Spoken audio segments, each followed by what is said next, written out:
विद्यास्थानानि। प्रस्तुत पाठ राजशेखर की काव्य मीमांसा से लिया गया है। काव्य मीमांसा काव्य शास्त्र का एक प्रमुख ग्रंथ है।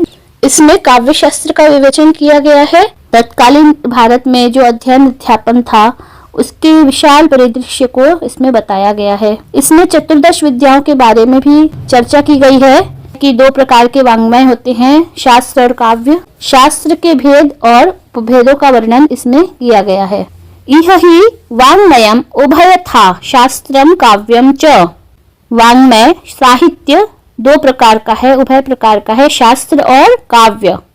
शास्त्रम द्विधा, शास्त्र भी दो प्रकार के हैं, पौरुषेयम अपौरुषेयम च। पौरुषेय मतलब जिसको किसी पुरुष ने बनाया है, अपौरुषेय जिसको किसी पुरुष ने नहीं बनाया है। अपौरुषेयम श्रुति ही, अपौरुषेय श्रुति को कहा गया है। श्रुति ही पुनः द्विविधा मंत्रः ब्राह्मणम च। श्रुति में मंत्र और ब्राह्मण दो हैं।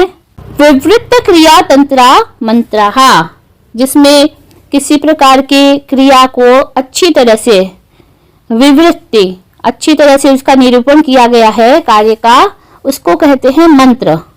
मंत्राणाम स्तुति निंदा व्याख्या विनियोग, इनका प्रतिपादन करने वाले जो ग्रंथ हैं उनको ब्राह्मण कहते हैं। ऋग यजुः सामवेदास्त्रयी, ऋग्वेद यजुर्वेद और सामवेद इनको वेदत्रयी कहा जाता है। अथर्वणश्च तुरीयः, और अथर्ववेद चौथा वेद है। तुरीय का अर्थ चौथा होता है। चतुर्थ वेद जो है अथर्वण, अथर्ववेद है। आपकी पुस्तक में एक चार्ट बना हुआ है, इससे आप अच्छी तरह से समझ सकते हैं शास्त्र और काव्य के भेद और उनके उपभेद। तत्रार्थ व्यवस्थित पादाः ऋचः, अर्थ के अनुसार व्यवस्थित जो चरण वाली छंदोबद्ध ऋचाएं हैं उनको ऋग्वेद कहते हैं। छंदबद्ध ऋचाएं जो होती हैं अर्थ को अच्छी तरह से प्रकट कर सकती हैं। ताः सगीतमयः सामानि, उनमें से जो गीतमय है, गीत से युक्त है, उनको सामवेद कहते हैं, संगीत से युक्त सामवेद। अच्छंदांस्य गीतानि यजुंषि, अच्छंदांसी अगीतानि, छंदों से रहित और गीतों से रहित यजुर्वेद होता है। ऋचो यजुंषि सामानि च अथर्वणम च इमे चत्वारो वेदाः। ऋच, यजु, साम और अथर्वण ये चारों वेद हैं। इतिहास वेदः धनुर्वेदः गंधर्व वेदः आयुर्वेदः च उपवेदाः। इतिहास वेद, धनुर्वेद, गंधर्व वेद और आयुर्वेद ये चारों उपवेद हैं। वेदोपवेदात्मा सार्ववर्णिकः, वेदों की जो उपवेद है यह आत्मा है। सार्ववर्णिकः, उपवेद सभी वर्णों के लिए उपयोगी हैं। पंचमो गेय वेदः, जो पांचवा वेद है वह गेय वेद है। महाभारत को भी पांचवा वेद कहा जाता है। इति द्रोहिणी, द्रोहिण के मत में पांचवा वेद गेय वेद है।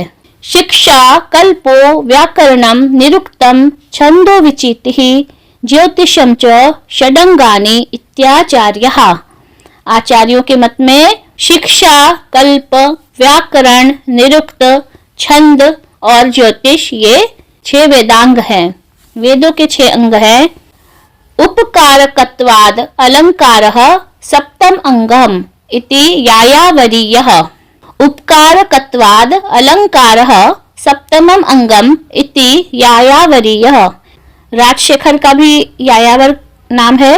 राजशेखर के मत में या यायावरीय के मत में उपकारकत्वाद, वेदों के उपकारक होने के कारण जो अलंकार है, अलंकार शास्त्र, इसको 7वां वेदांग कहा गया है। 6 वेदांग हैं और 7वां वेदांग अलंकार शास्त्र है, जो अभी हम सभी भाषाओं में पढ़ते हैं।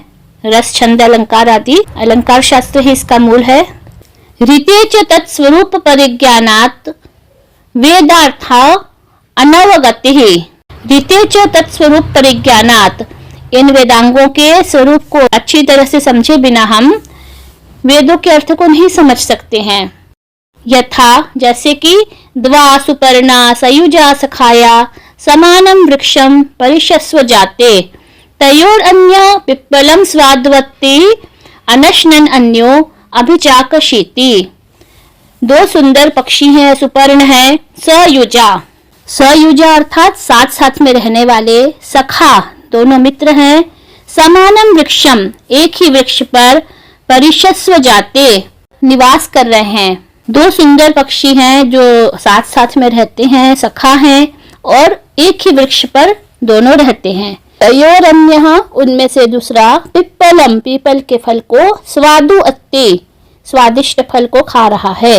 अत्ति खाना, स्वादु स्वादिष्ट, ऊ को वह हो गया है। अनशनन अन्यो, और जो दूसरा पक्षी है वह बिना खाए पिए रहता है।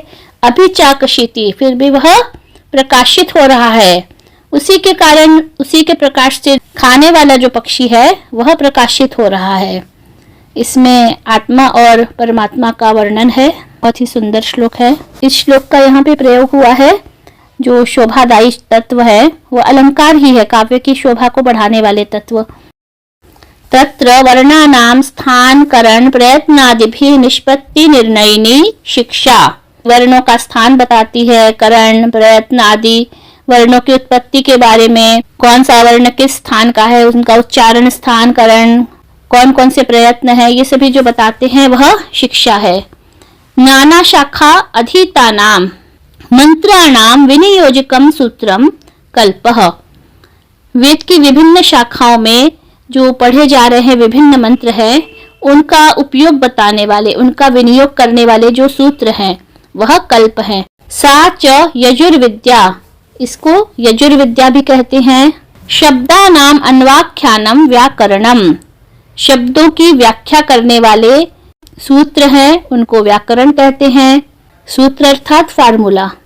व्याकरण में शब्दों की व्याख्या की जाती है।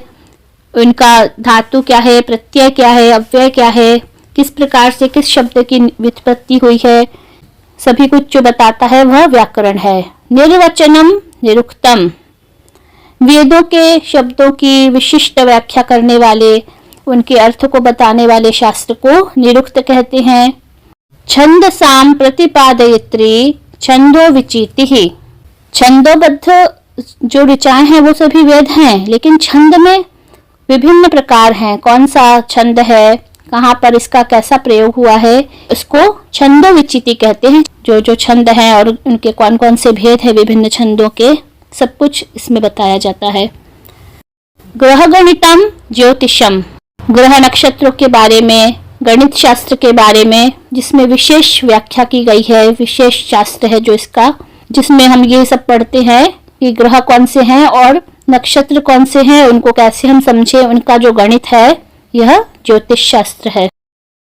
पौरुषेयम तो पुराणम, पुरुष के द्वारा बनाए गए शास्त्र, लौकिक शास्त्र। पुराणम आन्वीक्षिकी मीमांसा स्मृति तंत्रम इति चत्वारि शास्त्राणि पौरुषेयम, पुराण, आन्वीक्षिकी, मीमांसा, स्मृति शास्त्र, ये सभी जो चार शास्त्र हैं ये पौरुषेय हैं।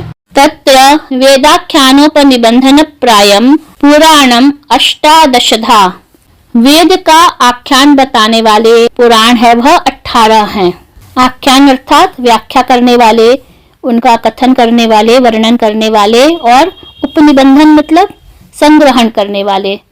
कहा गया है सर्गः प्रतिसंहारः कल्पो मन्वन्तराणि वंशविधिः जगतो यत्र निबद्धम तद्विज्ञेयम पुराणम इति, जिसमें संसार की सृष्टि के बारे में बताया गया सर्ग, और प्रतिसंहार यानी संहार के बारे में, विनाश के बारे में। कल्प, ब्रह्मा का एक दिन, इसको कल्प कहते हैं। मनवंतर, मनु का एक काल। वंश विधि, वंश की वृद्धि, वंशावली।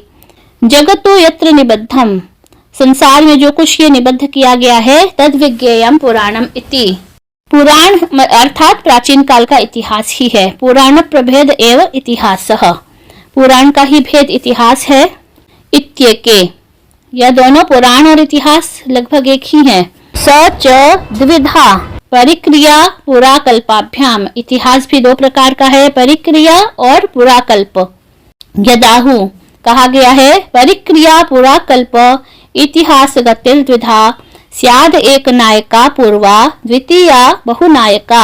इतिहास दो प्रकार का होता है, परिक्रिया और पुराकल्प।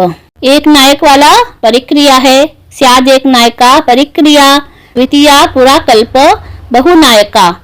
जिसमें एक नायक है वह परिक्रिया है और जिसमें बहुत सारे नायक हैं उनको पुराकल्प कहते हैं। तत्र रामायणम भारतम च उदाहरणे। रामायण और महाभारत दोनों इसके उदाहरण हैं। रामायण एक नायक का है और महाभारत में बहुत सारे नायक हैं, बहुत सारे पात्र हैं। निगम वाक्यानाम न्यायैहि संग्रहण विवेक्त्री मीमांसा। निगम मतलब वेद, जिनकी उत्पत्ति नहीं हुई है। वेद के वाक्यों को हजारों प्रकार से लोगों ने अपनी अपनी व्याख्या की है। उनको न्याय से विवेचन करने वाला जो शास्त्र है उसको मीमांसा कहते हैं। साच द्विविधा विधि विवेचनी ब्रह्म निदर्शिनी। अब मीमांसा भी दो प्रकार की है, एक विधि का विवेचन करने वाली और एक ब्रह्म का निदर्शन करने वाली। दो प्रकार की मीमांसा है। अष्टादशैव श्रुत्यर्थ स्मरणात् स्मृतयः। स्मृतियां भी 18 हैं। वेदों के अर्थ को, श्रुति के अर्थ को स्मरण करने वाली 18 स्मृतियां हैं। तानि इमानि चतुर्दश विद्यास्थानानि। इस प्रकार से विद्यास्थान कितने हैं? 14। कौन कौन से? वेदाश्चत्वारः, वेद 4 होते हैं। षडंगानि, वेदांग 6 हैं।